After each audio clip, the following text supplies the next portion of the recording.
अग्नि शर्मा अपने पाप कर्मों का उदय समझकर घुनसेन और उसके साथियों को क्षमा कर देता है और आत्मकल्याण का विचार करके अग्नि शर्मा चुपचाप आवाज़ किए बिना अर्धनिशा में माता पिता को प्रणाम करके अपने घर से निकलकर तीव्र गति से जंगलों की ओर बढ़ गया।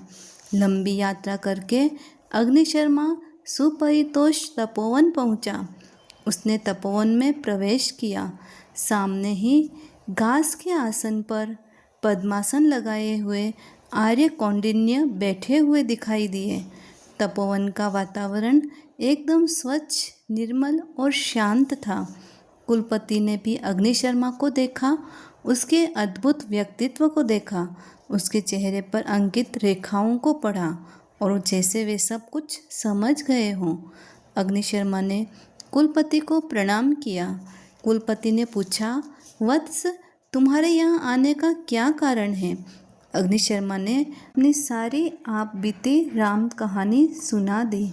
कुलपति ने बड़े ही प्रेम और वात्सल्य भाव से अग्नि शर्मा के सिर पर हाथ रखा और कहा, वत्स, अब तू यहाँ तपोवन में आ गया है।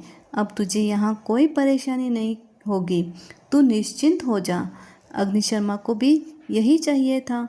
कुलपति के शब्द सुनकर अग्नि शर्मा को बहुत आत्मिक शांति मिली।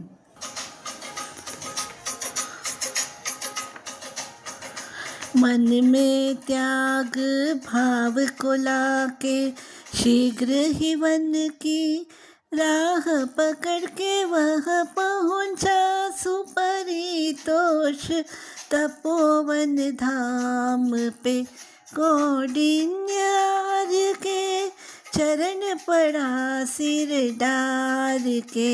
यह अग्नि शर्मा की कथा पुण्य और पाप की। यह अग्नि शर्मा की कथा पुण्य और पाप की।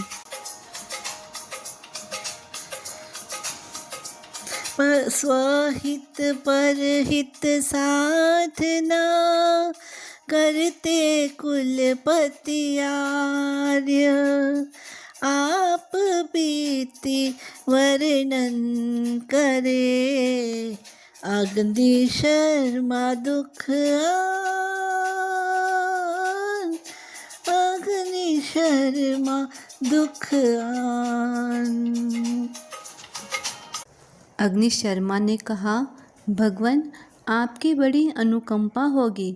अगर मुझे इस आश्रम में स्थान मिल जाए तो मैं आपका सदा आभारी रहूँगा, और अगर आप मुझे इस योग्य समझे तो मैं भी तापस व्रत लेकर साधना करना चाहता हूँ और अपनी आत्मा का कल्याण करना चाहता हूँ।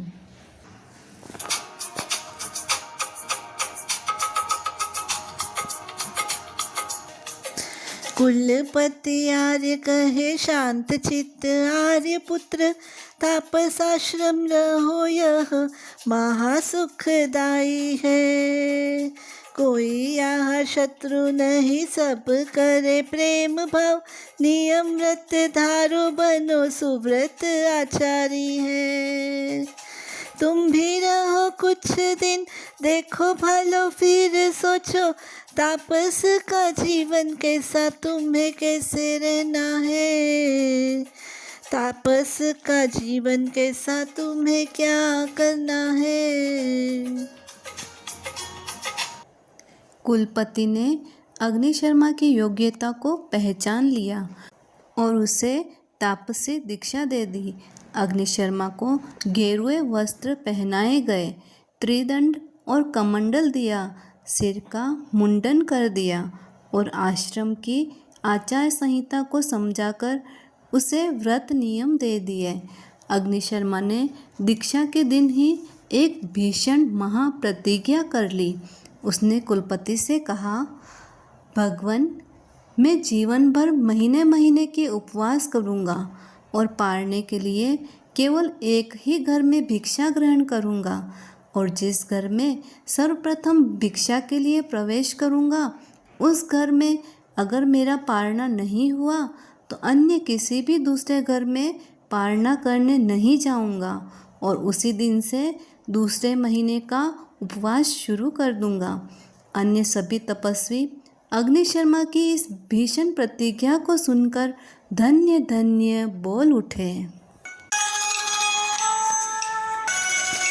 अग्निशर्मा कुछ दिन रहे, मन में सोचे विचार, तापस दीक्षा ग्रहण करे, घोर प्रतिज्ञा धार, घोर प्रतिज्ञा धार।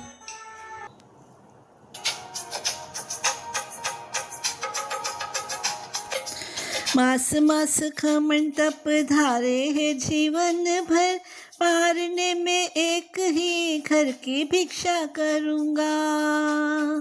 भिक्षा मिले या न मिले अन्य घर न जाऊँगा, त्याग तप में ही अपना जीवन बिताऊँगा, त्याग तप में ही अपना जीवन बिताऊँगा।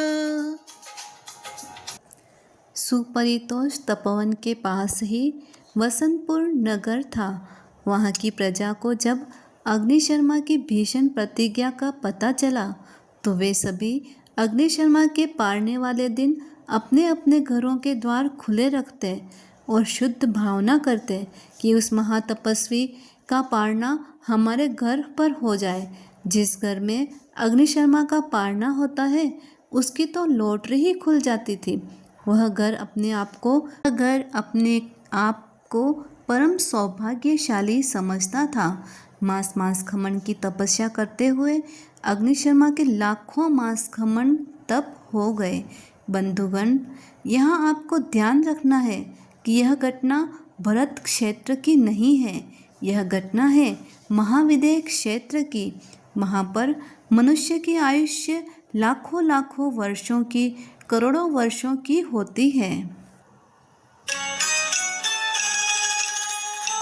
बसंतपुर नगरी निकट, जाते पार नकार, जिस घर मुनि भिक्षा करे, धन्य है उनके भाग, धन्य है उनके भाग। यूं लाखों ही वर्ष तक करे तपस्या सार, सुखद है संयम यात्रा, बहे शांत रसधार, बहे शांत रसधार।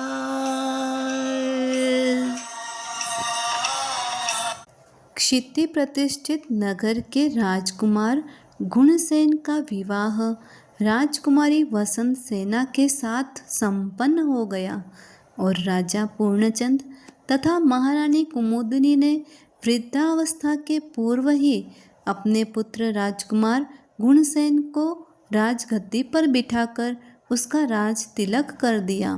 राजा पूर्णचंद्र और रानी कुमुदिनी ने अपने राज्य में अग्निशर्मा पर हुए अत्याचार का प्रायश्चित करने के लिए राजमहल को छोड़कर जंगलों में साधना करने चले गए।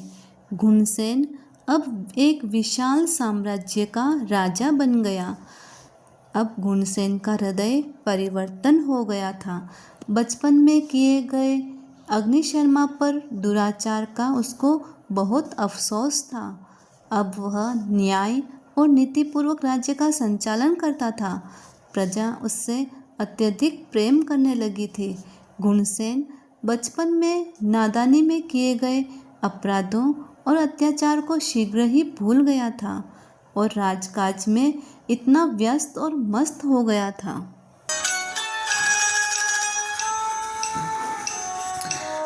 राय पूर्णचंद्र सोच रहे, कैसा यह संसार, चारों ओर से लूटता, मोह का कैसा जोर, मोह का कैसा जोर। गुणसेन को राज्य दे, कर्तव्य दीना डार, पूर्ण चंद्र राजा का त्याग कर, बने संयमी अनगार, बने संयमी अनगार। राजा गुणसेन ने वसंतपुर को अपनी राजधानी बनाया था। एक बार रानी वसंत सेना के साथ राजा गुणसेन अपनी राजधानी वसंतपुर गया। बंधुओं, कर्मों की कैसी विचित्र लीला होती है। संसार के किसी भी कोने में चले जाओ, कर्म जीवात्मा का पीछा नहीं छोड़ता है। वसंतपुर नगरी की प्रजा ने राजा गुणसेन का भव्य स्वागत किया, उनके रहने की समुचित व्यवस्था की। उस नगर के पास ही सुपरितोष तपोवन था। गुणसेन राजा ने कुलपति आर्य कौंडिन्य की बहुत सारी विशेषताएं सुनी हुई थी और उनके दर्शन करने के लिए अपनी रानी वसंत सेना के साथ वह तपोवन में गया। कुलपति के दर्शन किए और अन्य सभी तपस्वियों के दर्शन किए। गुणसेन ने कुलपति का उपदेश सुना।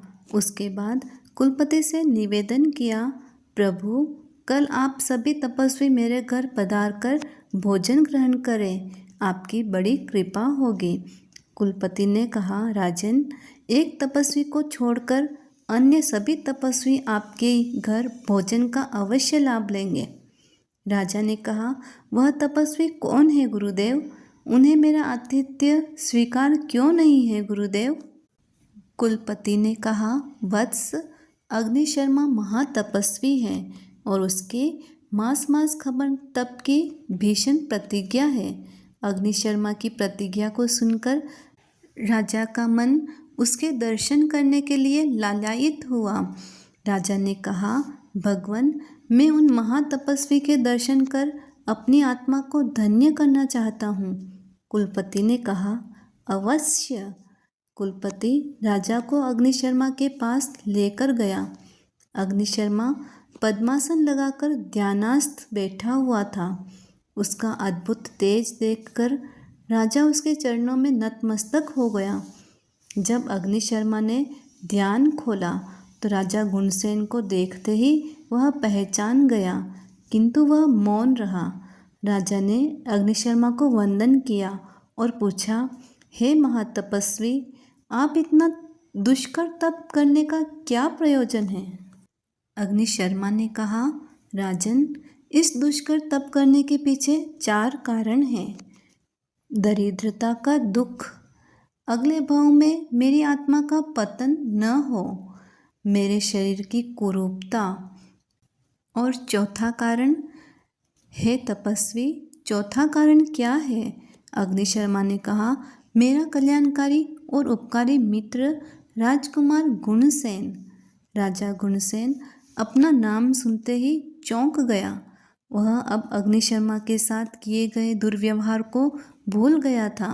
उसने आश्चर्य से पूछा, भगवान, आपके कठोर तप करने के पीछे आपकी दरिद्रता आदि कारण तो समझ में आते हैं, किंतु राजकुमार गुणसेन आपका कल्याणकारी मित्र कैसे हो सकता है और आपका उपकारी मित्र कैसे हुआ?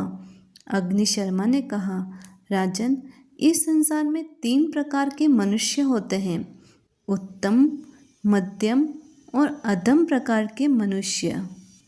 उत्तम पुरुष धर्म का स्वयं आचरण करते हैं, उनको किसी की प्रेरणा की आवश्यकता नहीं होती है। मध्यम पुरुष दूसरों की प्रेरणा पाकर धर्म का आचरण करते हैं, जबकि अधम पुरुष बार बार प्रेरणा मिलने पर भी धर्म को स्वीकार ही नहीं करते हैं। जो किसी को धर्म मार्ग में लगाने के लिए प्रेरित करता हो, वह तो उपकारी और कल्याणकारी मित्र ही हुआ न राजन। अग्निशर्मा से ऐसी बात सुनकर गुणसेन ने तपस्वी वेश धारण किए हुए अग्निशर्मा को जब ध्यान से देखा तो वह अग्निशर्मा को पहचान गया। राजा को अपनी भूल का एहसास हुआ। तब उसने अग्निशर्मा के चरणों में गिरकर कहा, हाँ भगवान, मैं आपका अपराधी गुणसेन हूँ। मैंने ही आपको बचपन में घोर दुस्सह्य कष्ट दिए हैं। कृपा करके मेरे अपराधों को क्षमा कर दीजिए। हे क्षमा सिंधु, मुझे क्षमा कीजिए, क्षमा कीजिए प्रभु, क्षमा कीजिए। अग्निशर्मा ने कहा, राजन, मैं तो आपको बहुत पहले ही पहचान गया था और मैंने आपको इस आश्रम में आने से पहले ही क्षमा कर दिया था। गुणसेन अग्निशर्मा के चरणों में गिरकर आंसू बहाते हुए कहने लगा, हे तपस्वी राज, आप धन्य हैं। मुझ जैसे अधम प्राणी को क्षमा कर दिया। हे क्षमा सागर, आप धन्य हैं, धन्य है महात्मन। अब कृपा करके बताइए आपके पारने का दिन कब आता है। हे राजन, आज से 5 दिन बाद। गुणसेन ने निवेदन किया, भगवान, अगर आपको कोई कष्ट ना हो तो पारने के दिन मेरे घर पर पधारने की कृपा करें। अग्निशर्मा ने जब गुणसेन के पश्चाताप से बहते हुए आंसुओं को देखा और उसके भाव भरे अनुनय विनय भरे शब्दों को सुना तो उसने सोचा, गुणसेन अब बिल्कुल बदल गया है। उसमें अब एक श्रेष्ठ राजा का व्यक्तित्व झलकता है। तो अग्निशर्मा ने गुणसेन की विनती को स्वीकार कर लिया। राजा ने उस तपस्वी का आभार माना और अपने घर लौट गया। अगले दिन कुलपति अपने शिष्यों के साथ राजमहल पधारे। राजा ने उनका समुचित आदर सत्कार कर बड़े आग्रह और प्रेम पूर्वक भोजन करवाया। सभी तपस्वी आनंद पूर्वक राजभोग ग्रहण करके राजा को बहुत सारे आशीर्वाद देकर तपोवन लौट गए। तापसों को श्रद्धा से विनती करने जाए, प्रमुदित मन से सब ही को गुणसेन देता जी माय, गुणसेन देता जी माय। दिन बीतने लगे। अग्निशर्मा के पारने का राजा बेसब्री से इंतजार करने लगा, किंतु किस्मत को तो कुछ और ही मंजूर था। क्या अग्निशर्मा का पारना राजमहल में होगा? क्या गुणसेन अग्निशर्मा महातपस्वी के मासकमन के पारने का अपने हाथों से लाभ लेगा? ये सब जानने के लिए देखिए अगले एपिसोड में और बने रहिए हम